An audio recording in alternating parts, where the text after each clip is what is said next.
की अद्भुत अलौकिक सामर्थ्यशाली शांति आपके जीवन में हमेशा बनी रहे।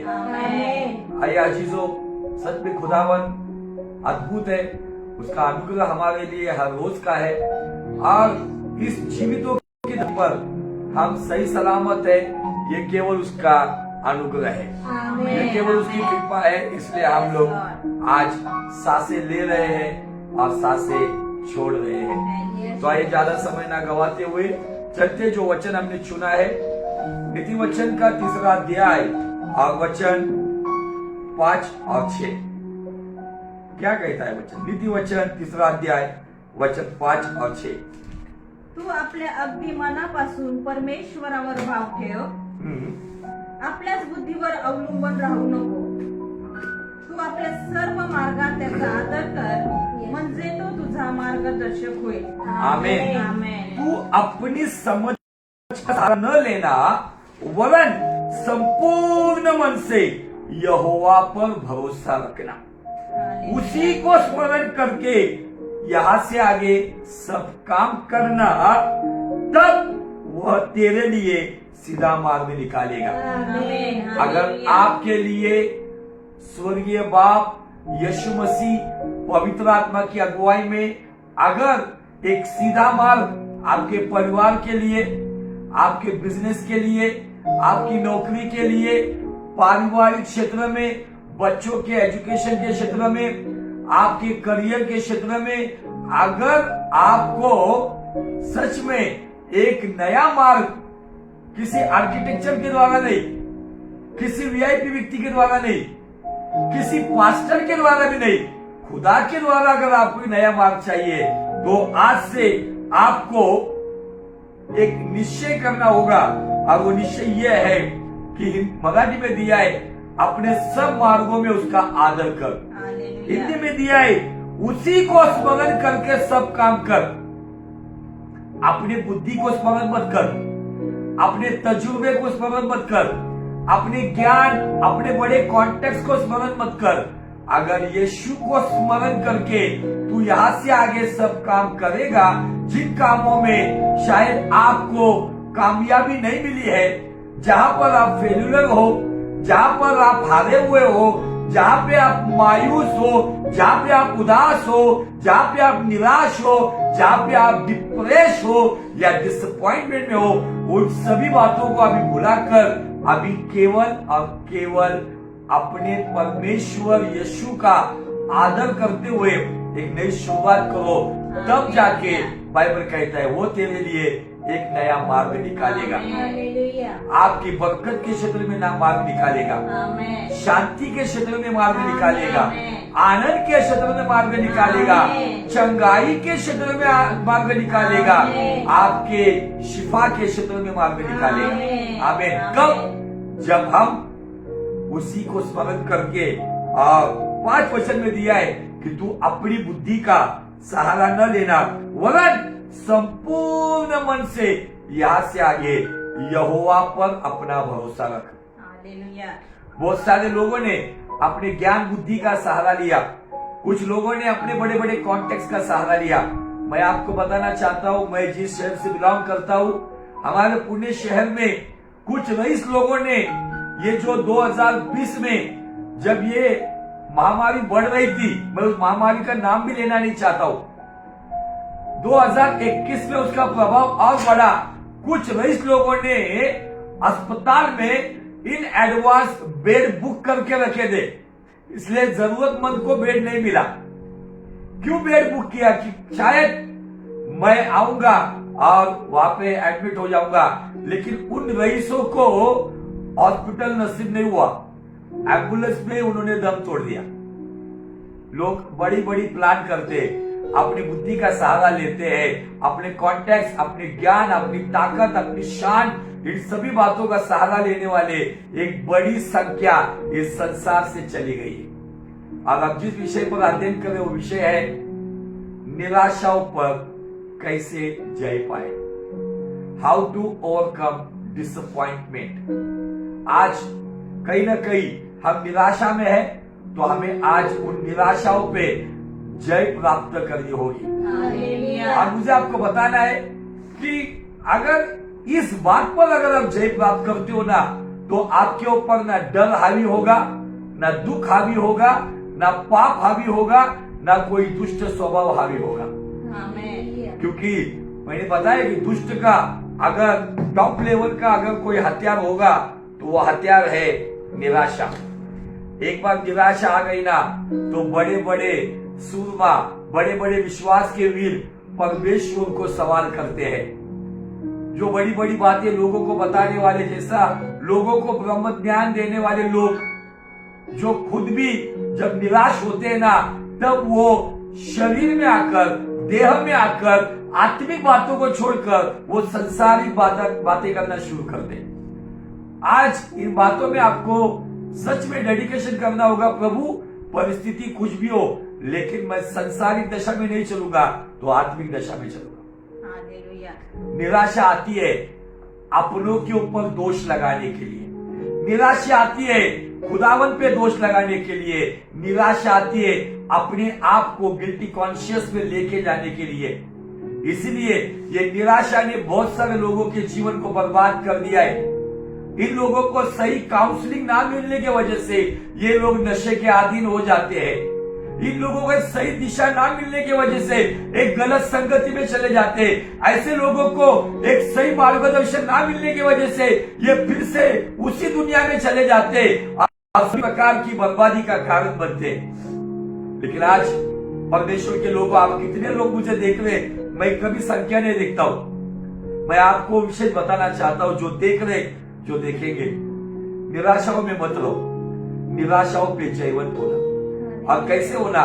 तो यही नीति वचन 3 अध्याय वचन 5 और 6 के अनुसार, अपनी बुद्धि का सहारा मत ले, वरन संपूर्ण मन से यहोवा पे भरोसा रख। तू सब काम उसी को स्मरण करते हुए कर, तब वो तेरे लिए एक नया मार्ग निकालेगा। आमीन, हालेलुया। आज दौरान हमने इब्राहिम का जीवन देखा। इब्राहिम हमने देखा रोमियो का 4 अध्याय वचन 18 में, निराशा में भी उसने आशा रखते हुए उसने प्रतिफल पाया। इसका मतलब, जिसको हम विश्वास का पिता कहते हैं, इब्राहिम भी निराश हुआ था। निराशा का कारण क्या था, यह हम 2 एपिसोड में देख चुके। सालों से जो प्रतिज्ञा उसको दी गई थी, वो प्रतिज्ञा के अनुसार उसने पाया नहीं। और ऐसे हालात में था, उसके जीवन में उसका पुत्र जन्म लेने से पहले वह निराश था, और उसके जीवन में पुत्र जन्म लेने के बाद भी एक समय ऐसा आया, वहां पर भी वो मायूस था, लेकिन एक साइड से वो विश्वास की चाल चल रहा था। और आज आपको और मुझे इन बातों के ऊपर गौर फरमाना होगा कि क्या मुझे कुछ मिलने से पहले मैं निराश था और अभी कुछ मिलने के बाद निराश हूं क्या? फॉर एग्जाम्पल, कुछ बहनें या कुछ भाई, शादी नहीं बन रही है, शादी नहीं हो रही है, इसलिए निराश है। और अभी कुछ लोग ऐसे हैं जिनकी शादियां होने के बाद अपने जीवन साथी के प्रति जो उन्हें एक्सपेक्टेशन थी, वो एक्सपेक्टेशन पूरी ना होने की वजह से निराश है। इंसान है, मिलने के पहले भी निराश होता है, प्राप्त करने के बाद भी निराश होता है। अब इब्राहिम के जीवन में इसहाक का जन्म होने से पहले वो निराश था कि क्या उसके परिवार का वारिस उसका नौकर एलिएजर होगा क्या? लेकिन खुदावन ने कहा, इब्राहिम डर मत, मैं तेरा अत्यंत बड़ा प्रतिफल हूँ। तेरा पुत्र, तेरा निज पुत्र, तेरी खुद की संतान ही तेरी वारिस होगी। बीच में एक गलती हो गई, उसका खामियाजा सारी दुनिया भुगत रही है, सारे इस्माइलों की वजह से। खुदावन ने तो भी इस्माइल को आशीषित किया। ये परमेश्वर वचन का परमेश्वर है, क्योंकि उसने हाजिरा को कहा था कि मैं तुझे आशीषित करूंगा। आमीन, हालेलुया, प्रेज द लॉर्ड। आइए इन बातों पे थोड़ा सा और हम डीप में चलेंगे। कल हमने जैसे देखा कि इसहाक पैदा होने से पहले इब्राहिम निराशा में था, और उसी निराशा की वजह से परमेश्वर से वो कहता है, सवाल करता है, उसको जवाब मिलता है। तो बाइबल कहती है कि उसने यहोवा पे ईमान रखा, और वही बात उसके लिए धर्म गिना गया, उसको राइचसनेस गिना गया, और उसको जो चाहिए था उसने पा लिया। चलते हम इब्रानी का 11 अध्याय में, बुक ऑफ हिब्रूज चैप्टर 11। यहां पे एक बात हम देखेंगे 17 वचन से आगे, इब्रानी 11 अध्याय वचन 17 से आगे। अब्राहमाने आपली परीक्षा होत असता अब्राहम ने विश्वासी से अपने परखे जाने के समय विश्वासाने इसहाकाचे अर्पण केले। विश्वास से उसने इसहाक का बलिदान किया। ज्याने वचने स्वीकारली होती। अभी गौर से सुनो ये बात। और मराठी में दिया है वचन, हिंदी में दिया है जिसने प्रतिज्ञाओं को सच माना था। कब सच माना था? जब उसके पास अस्तित्व में कुछ नहीं था। कब सच माना था? जब उसने अपना मुल्क छोड़कर यहोवा की वाणी सुनकर, उसने देखा नहीं था, केवल सुना था, उसके पीछे चल रहा था। उसने ब्लेसिंग प्राप्त करने से पहले, पुत्र प्राप्त करने से पहले, प्रतिज्ञा का देश प्राप्त करने से पहले, बरकत प्राप्त करने से पहले क्या पाया था? प्रतिज्ञा। इसलिए आपको और मेरे लिए ये इब्राहिम के द्वारा एक रास्ता दिखाई पड़ता है कि पहले आशीष नहीं आएगी, पहले चंगाई नहीं आएगी, पहले बरकत नहीं आएगी, तो पहले वचन की प्रतिज्ञा आएगी। हालेलुया। ये वचन की प्रतिज्ञा, जैसे आप कोई ट्रांजैक्शन करते हो तब ओटीपी आता है, और आप जेन्युइन व्यक्ति हो, जब आप ओटीपी डालते हो तो आपका ट्रांजैक्शन सक्सेसफुल हो जाता है। आप कोई चीज जब ऑर्डर करते हो तो उसकी रसीद आती है हमें, वो डिलीवरी कब होने वाली है बात पता चलती है। बिना रसीद जैसे उसको डिलीवरी नोट कहा जाता है। अब्राहम को सब कुछ प्राप्त होने से पहले बाइबल कहती है कि जिसने प्रतिज्ञाओं को सच माना था तो आपल्या एकुलत्या एकाचे अर्पण करीत होता। और जिससे यह कहा गया था इसहाक से तेरा वंश कहलाएगा, त्याला असे सांगितले होते की इसहाकाच्याच वंशाला तुझे संतान म्हणतील। वह यहाँ पे दिया है जिससे यह कहा गया था कि इसहाक से तेरा वंश कहलाएगा, वही अपने इकलौते को चढ़ाने लगा कुर्बानी की वेदी पर। उसको कहा गया था, परमेश्वर ने कहा था तेरा निज संतान ही तेरा वारिसदार होगा, लेकिन ये पता होने के बावजूद वो इसहाक को बलिदान चढ़ा रहा है। आगे, तेव्हा मेलेल्यातून देखील उठवावयास देव समर्थ आहे, क्योंकि उसने मान लिया कि परमेश्वर सामर्थ्य है कि उसे मरे हुए में से जिलाए। हे त्याने मानले आणि अंततः उसने ये मान लिया, आणि त्या स्थितीतून उस स्थिति से लाक्षणिक अर्थाने दृष्टांत की रीति पर तो त्याला परत मिळाला। आमेन। आमेन। अभी मैं आज आपको बहुत कम समय में एक आशीष प्राप्त करने वाली, एक विश्वास की एक चाबी, या आप की कह सकते हो, ये बात बताना चाहता हूं। यहाँ पे मराठी में जिक्र किया है लाक्षणिक अर्थ से, हिंदी में जिक्र किया है दृष्टांत की रीति पर। आपके फेथ के अंदर, गौर से सुनो मेरी बात, आपके विश्वास के अंदर ये एक बात होनी चाहिए जब आप निराश होते हो।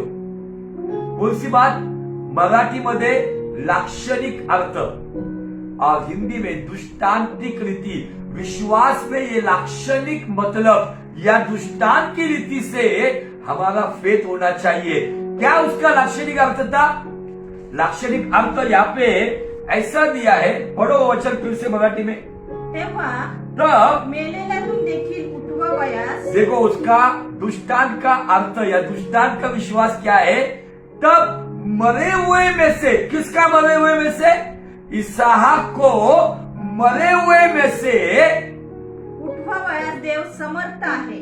इसका मतलब हालेलुया। क्या बता रहा है इसहाक? पता है आपको? इसहाक का मतलब है जॉय, इसहाक का मतलब है खुशी, आनंद। वो अपनी खुशी को उस वेदी पर, अपने इकलौते को उस वेदी पर वो जब बलिदान चढ़ा रहा था तो उसके अंदर एक लाक्षणिक अर्थ का विश्वास था, एक दार्शनिक विश्वास था कि ये परमेश्वर मरे हुए को जिला सकता है। हालेलुया। अब ऐसी घटना उसके जीवन में पहले कभी हुई है क्या कि वो विश्वास करे? चलो हमारे लिए तो भी है कि हमारे लिए इतिहास में हम देखते हैं याईर की बेटी जिंदा हुई, लाजरस जिंदा हुआ, उसके बाद वो नाइन गांव की तिरड़ी पर जो व्यक्ति वो आरती पर लेकर जा रहे थे वो जिंदा हुआ। लेकिन अब्राहम के पास कौन सा दार्शनिक विश्वास था? तो जब कल हमने पढ़ा था रोमियो का 4वां अध्याय उसके 19 वचन से आगे ऐसा लिखा गया है, वो 100 वर्ष का था जिसकी जवानी मरी हुई थी। गौर से सुनो, जिसकी जवानी मरी हुई थी, जिसके पत्नी की गर्भ मरी हुई हालात में थी, उसने उसे देखकर अनदेखा किया और प्रतिज्ञा के ऊपर उसने संदेह नहीं किया, इसीलिए उसने प्रतिफल पाया। हालेलुया। तो अभी इब्राहिम के जीवन में यह फेथ आया कैसे? तो मैं थोड़ा सा ये पॉइंट को क्लियर करना चाहता हूं आपको। कितने लोग सुन रहे डजंट मैटर, लेकिन जितने लोग सुन रहे ना, गौर से सुनो, आपके लाइफ में खुदावन एक रिवाइवल को लेकर आएगा अगर आप समझोगे तो। हालेलुया। समझो, अगर इसहाक को इब्राहिम वेदी पर मारकर, अपने बच्चे को मारकर अगर उसको आग लगा देता तो इसहाक की बॉडी का क्या होता था? राख, राइट? राख क्या है? राख जिंदा वस्तु है या मरी हुई वस्तु है? सजीव है या निर्जीव है? अलाइव है या डेड है? तो राख एक मरी हुई वस्तु है, राइट? इब्राहिम के अंदर दार्शनिक विश्वास ये था, इसलिए वो निराशा से खड़ा हुआ कि उसको पता था इसहाक जन्म लेने से पहले संसार के दृष्टिकोण में वो 100 साल का था, उसकी जवानी राख हुई थी। नंबर 2, उसकी पत्नी जिसका गर्भ, जिसकी बच्चा रानी, जिसकी कोख, वो भी बूढ़ी हुई थी, मरी हुई हालात में थी। इसका मतलब उसकी पत्नी की कोख राख थी, अब्राहम की जवानी राख थी। तो अब्राहम के अंदर वो फेथ आया, अगर इसहाक जन्म लेने से पहले मेरी जवानी राख थी, मेरे पत्नी का गर्भ राख हुआ था, उस राख वाली जवानी से, उस राख वाले गर्भ में से अगर उस समय इसहाक जन्म ले सकता है तो क्यों नहीं अभी इस वेदी पर अगर मैं इसहाक को कुर्बानी देकर अगर जला भी देता हूं तो मुझे यकीन है उस लकड़ी की राख से मेरे लिए मेरा परमेश्वर एक नया इसहाक दे सकता है। Hallelujah, praise the Lord. No problem, आपका बिजनेस राख हुआ होगा, आपकी परिवार की दशा राख होने की स्थिति में, आपकी नौकरी राख हुई है, आपके रिश्ते नाते राख होने की दशा पर है। विश्वास करो, यहाँ पे मराठी में लाक्षणिक अर्थ का विश्वास, हिंदी में दार्शनिक अर्थ का विश्वास बताया जाता है कि इसहाक का बलिदान चढ़ाते वक्त इब्राहिम ने ये ठाना था कि वो मरे हुए को जिलाता है। आमीन। आपको इस बात पर विश्वास करके खड़ा होना है। आपको भले संसार बता रहा है खत्म हो गया, राख हो गया, मिट्टी में मिट जाएगा, लेकिन कहो मेरा परमेश्वर मेरे लिए राख से इसहाक खड़ा करेगा। Hallelujah. Lord will raise my Isaac from ash. Definitely मेरा परमेश्वर मेरे लिए इसहाक राख से खड़ा करेगा। इसहाक का मतलब है खुशी। कुछ लोगों का पारिवारिक जीवन बहुत दुख में चला गया है और वो सोच रहे अभी क्या बचा है, राख होने के रास्ते पर है। मैं आपको बताना चाहता हूँ, विश्वास रखो, इस स्थिति में आपके परिवार में से उसी राख की दशा में परमेश्वर इसहाक नाम का आनंद लेकर आएगा। आपके बिजनेस में इसहाक नाम का आनंद लेकर आएगा, आमीन। आपके परिवार में इसहाक नाम का आनंद लेकर आएगा, आमीन। आपकी नौकरी में इसहाक नाम का आनंद आएगा, आमीन। आपके परिवार के बच्चों में, उनके एजुकेशन में, उनके करियर में आमीन। इसहाक नाम का आनंद लेकर आएगा। आमीन। Hallelujah, hallelujah. Praise the Lord. Praise the Lord. यही रेवलेशन जो कल गवाही मैंने बताई थी, यही बात सुनकर वो सांगली हथकलंगले का व्यक्ति जो गले में रस्सी डालकर सुसाइड करने वाला था, खुदकुशी करने वाला था, उसने ये विश्वास किया, लाक्षणिक अर्थ का विश्वास, दार्शनिक अर्थ का विश्वास कि मेरा परमेश्वर मुझे राख में से भी इसहाक दे सकता है। हालेलुया। इसहाक मतलब मैं किसी मनुष्य के बारे में नहीं कह रहा हूं, इसहाक का मतलब होता है खुशी। क्योंकि सारा के लिए जब स्वर्गदूत ने ये कहा तब सारा हंस पड़ी, इसीलिए उसका बच्चे का नाम खुशी, हंसी, आनंद, जॉय कर दिया गया। हालेलुया। आपको लगता है मेरा लड़का नशीली बातों के अधीन हो गया है, उसकी जवानी, उसका परिवार, उसका करियर राख हो रहा है, ये चिंता मत करो, विश्वास रखो। अगर वो बच्चा खुदावन ने मुझे दिया है, अगर वो आज जवान हुआ है, आज वो है, प्रार्थना करो, खुदावन अगर इसहाक को तूने सही सलामत इब्राहिम को सौंप दिया है, मेरा इसहाक, मेरी खुशी मेरे बाल बच्चों के भीतर से, मेरे परिवार के भीतर से यीशु के नाम में मुझे दे।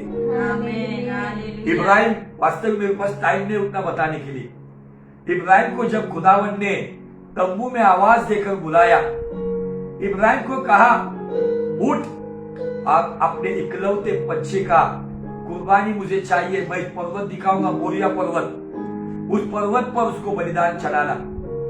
इब्राहिम ने उसको पलट कर जवाब दे दिया, क्योंकि इब्राहिम जानता था कि जब से इसहाक पैदा हुआ ना, तब से उसने यहोवा से संगति कम कर दी। हमारी भी गलतियां यही होती है, हमें जब खुशियां मिलती है ना, financial blessing, family blessing, healing, deliverance, उन खुशियों में हम खुदा से दूर चले जाते हैं। और कभी कभी खुदावन ये बातें हमसे निकाल कर लेता है ताकि हम वही मोरिया पर्वत के अनुभव में आए और खुदा के साथ आज्ञा पालन के लिए अपनी खुशी को कुर्बान करने के लिए तैयार हो जाए। यीशु मसीह ने नए नियम में कहा है, जो कोई मेरे पीछे आना चाहता है वो अपने आप का इनकार करे, अपनी खुशी का इनकार करे और सूली उठाकर मेरे पीछे हो ले, वही मेरा चेला हो सकता है। हम कभी कभी अपनी खुशियों में इतने मशगूल हो जाते हैं, अपनी बातों में इतने बिजी हो जाते हैं, खुदा की संगति से बहुत दूर चले जाते हैं। जब घर नहीं होता है, घर मिलता है तो हम इतनी खुशियों में चले जाते हैं। जब परिवार नहीं होता है, परिवार बनता है, तब हम परिवार में ही उसमें अटक जाते हैं। इसहाक जब मिला तब इब्राहिम इसहाक को लपेट कर सोता था, लेकिन एक दिन आया, परमेश्वर ने कहा इसहाक को ले और बलिदान चढ़ा। वास्तविक परमेश्वर उसकी परीक्षा ले रहा था। इन दिनों में आपकी परीक्षा ली जा रही है, इसमें निराश मत हो, तो इस निराशा से खड़े हो जाओ और वो ईमान रखो कि मैं इब्राहिम के नहीं लाक्षणिक अर्थ का विश्वास रखूंगा। आइए और भी वचन पढ़ेंगे और फिर प्रार्थना में चलेंगे। याकूब की पत्री, याकूब की पत्री उसका अध्याय, दूसरा अध्याय और वचन 21। याकूब की पत्री, book of James chapter 2 verse 21। आपला बाप अब्राहम, हमारा पिता, हमारा, आपका, मेरा, सबका विश्वास का पिता, अपना बाप अब्राहम, याने आपला पुत्र इसहाक, इसने अपने पुत्र इसहाक को याला यज्ञ वेदीवर अर्पिले, उसको वेदी पर चढ़ाया। या तो क्रियानी इसमें वो कर्मों के कारण नीतिमान ठरला नव्हता काय? धार्मिक न ठहरा था। इब्राहिम इसहाक जन्म लेने से पहले भी धर्मी था, इसहाक को बलिदान चढ़ाते वक्त भी धर्मी हो गया। वो निराशा में होकर, बैकस्लाइड होकर अविश्वासी नहीं हुआ, तो वो प्रॉपर पक्का विश्वासी बना रहा। हालेलुया। आपका और मेरा, हमें कुछ मिलने से पहले भी हम उसी विश्वास में पक्के रहने चाहिए, कुछ चीज मिलने के बाद में रहना चाहिए। जब ये बातों में परमेश्वर परीक्षा लेता है तभी भी विश्वास योग्य रहना चाहिए। हालेलुया। आगे, विश्वास त्याच्या क्रियासहित कार्य करीत होता। विश्वास उसके कामों के द्वारा सिद्ध हुआ आणि क्रियेने विश्वास पूर्ण झाला और उसके कामों के द्वारा उसके फेथ ऑफ एक्शन, वो जो विश्वास का एक्शन है उसके द्वारा वो सिद्ध हो गया। हे तुला दिसते। ये हमें दिखता है। अब्रामाने देवावर विश्वास ठेवला अब्राहम ने परमेश्वर पे विश्वास किया। आणि ते त्याला नीतिमत्व असे गणण्यात आले। विश्वास रखा मतलब कब रखा? कुछ मिलने के बाद आप कुछ मिलने से पहले। इन दोनों स्थिति में इसहाक का जन्म लेने से पहले उसने विश्वास किया, हाँ प्रभु मुझे जरूर इसहाक देगा। इसहाक को वेदी पर बलिदान चढ़ाते समय भी उसके अंदर यह विश्वास था कि मेरा खुदावन मेरा इसहाक मुझे राख में से दे सकता है। इसीलिए बाइबल कहता है कि इसी के कारण उसका धर्म या उसकी धार्मिकता गिनी गई। आगे, आणि त्याला देवाचा मित्र म्हणण्यात आले। Amen, friend of God. Amen, amen. Abraham के विश्वास के द्वारा, ये विश्वास की क्रिया के द्वारा, ये परख में, इस परीक्षा में, इस एग्जाम में पास होने के बाद दो चीज मिली उसे। कौन सी दो चीज मिली? Number 1, righteousness of God and friendship with God. दो चीजें उसको मिली क्योंकि वो पहले से खुदा की दोस्ती के लिए हेब्रोन में आया था और उसी जगह पर खुदा ने उसको नया जीवन दिया। परमेश्वर बहुत अच्छा है। शायद कुछ चीजें आपके हाथ से निकल रही है। शायद उस दिन इब्राहिम को लग रहा था मेरा इकलौता पुत्र, इस्माइल को तो उसके ही पहले निकाल दिया था। बेर्शेबा के जंगल में चला गया था इस्माइल हाजिरा के साथ। अब ये इकलौता पुत्र भी जा रहा है।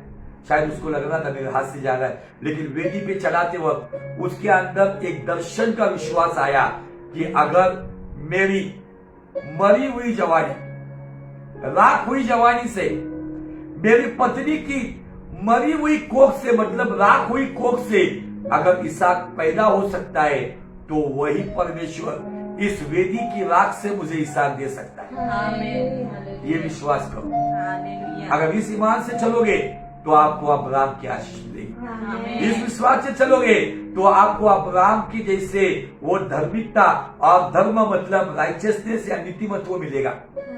और उसके साथ साथ और एक प्रमोशन होगा। उस दिन से आप खुदा के मित्र बनोगे। आमेन।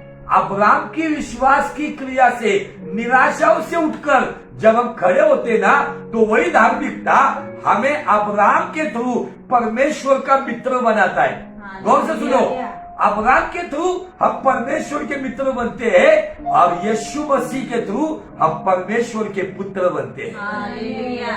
आपको पता है सिक्का, वो सिक्के के दो पहलू होते हैं। एक जगह पर सरकार का चिन्ह होता है और दूसरी साइड में उसका मूल्य होता है, कीमत। आप जब अब्राहम के नहीं, जब परीक्षाओं में बने रहते हुए परमेश्वर मेरी जरूरत को पूरा करेगा, मुझे ऐसा छोड़ेगा नहीं, मेरे साथ वो है, मेरे बच्चे का नाश होगा नहीं, वो सभी नशीली बातों से छुटकारा पाएगा, वो प्रमोशन पाएगा, वो अच्छी लेवल पर आएगा। इस विश्वास से आप परीक्षा में प्रार्थना पूर्वक चलते रहेंगे ना, तो आप अब्राहम की धार्मिकता से आप परमेश्वर के मित्र बनते हो। समझ में आ रहा है? और ये मित्रता क्या करती पता है? बाप बेटों को सीक्रेट नहीं बताता है, लेकिन मित्र मित्र को रहस्य बताता है। परमेश्वर आपसे वार्तालाप करेगा वचन के द्वारा, ख्वाब के द्वारा, दर्शन के द्वारा, वाणी के द्वारा। जब आपकी दोस्ती होगी, दोस्ती के लिए यहाँ पे परीक्षा दी जाती है। इब्राहिम के जीवन में इसहाक की परीक्षा क्यों आई? क्योंकि उसको परमेश्वर का दोस्त बनना था। उसने खुदा की दोस्ती के लिए अपना इसहाक वेदी पे बलिदान चढ़ाया।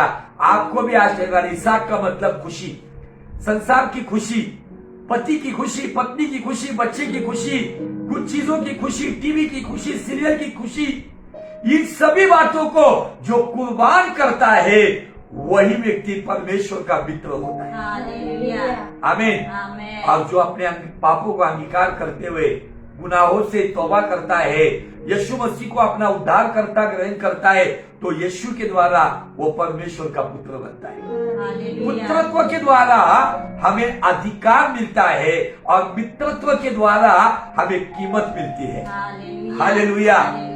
मित्र को भले वो मित्र पियक्कड़ क्यों ना हो, लेकिन अगर पियक्कड़ के घर में पियक्कड़ मित्र आता है ना, और बीवी अगर कुछ बोलती है ना, तो बीवी को पियक्कड़ कहता है, मेरा दोस्त है, मेरा प्यारा दोस्त है, कीमती मित्र है मेरा। मित्रत्व हमें कीमती बनाता है और पुत्रत्व हमें अधिकार देता है। यीशु के द्वारा हम परमेश्वर के पुत्र मतलब अधिकारी है। और अब्राहम के विश्वास की परीक्षा के जैसे हम भी परखने के लिए जब तैयार होते, हम भी हमारी बातों को बलिदान चढ़ाते, खुदावन को अपने जीवन से संतुष्ट करते, तब हम अब्राहम की नहीं उस धार्मिकता के द्वारा परमेश्वर के मित्र होते हैं। हालेलुया। जो हमें कीमत देता है, तो हमारी क्या औकात है, खुदावन ने हमें कीमती बनाया है, इसलिए वो कहता है मेरी दृष्टि में तू अनमोल है। हालेलुया। Praise the Lord. इसलिए उठो, निराशाओं से उठो, अब कहो खुदावन मैं निराशा में नहीं रहूंगा। ना कोई बीमारी, ना गरीबी, ना कर्जे का बोझ, ना किसी के द्वारा आया हुआ अपमान, ना किसी के जाने की वजह से आया हुआ दुख की पीड़ा, ऐसी कोई भी बातें, किसी के लिए मैंने अच्छा किया उसका बर्ताव गलत मिला है, ऐसी कोई भी बातें मुझे निराशा में लेकर नहीं जाएगी। मैं निराशा से खड़ा होऊंगा, इब्राहिम के नहीं, मैं मोरिया पर्वत पे आऊंगा, अपने जीवन की बातों का इसहाक का बलिदान चढ़ाऊंगा, क्योंकि यही बातें मुझे परमेश्वर का मित्र और यीशु की आज्ञा पालन मुझे परमेश्वर का पुत्र बनाता है। ये दोनों रिश्ते आपको निभाने, जैसे यीशु परमेश्वर का पुत्र और मनुष्य का पुत्र बनकर आया, जैसे यीशु यहूदा का शेरे बब्बर, वैसे ही परमेश्वर का प्रिय मेमना बनकर आया। हमें ये दोनों किरदार निभाने हैं। हमें सांप के नाई चतुर और कबूतर के नाई नम्र भी रहना है। ये दोनों किरदार निभाते हुए हमें